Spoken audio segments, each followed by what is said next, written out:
In the last couple of videos, we learned how to diagram, label, and name points, rays, line segments, and lines.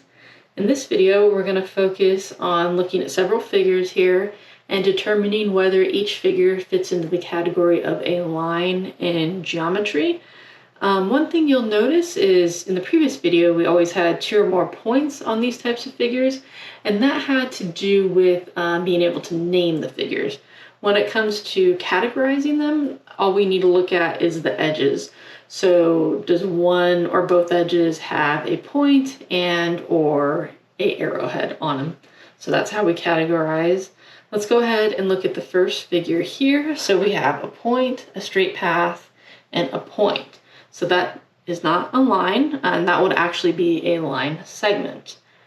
Second figure here, we have a point, a straight path, and an arrowhead. So that would be a ray. And for rays, this is sometimes called the starting point. Sometimes it's called the ending point. It's just kind of a matter of perspective on what term you use. But as long as you have a point on one end and an arrowhead on the other and that straight path, you have a ray. Third figure here.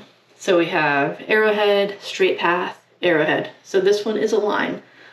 So for lines, we need 2 arrowheads indicating that the figure is going to infinity in both directions, and we have that straight path. So you'll notice that I keep saying straight path. So when we look at this one, we see a curve. So even though it has arrowheads on both sides, this is not a line, and this is not any figure that we've talked about. So for lines, you always need to have a straight path. No bends, no curves, no corners, anything like that.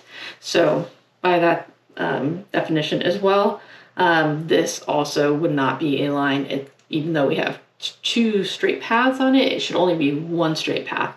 This is more kind of like 2 connected rays and not a line. So only this figure here fits into the category of a line.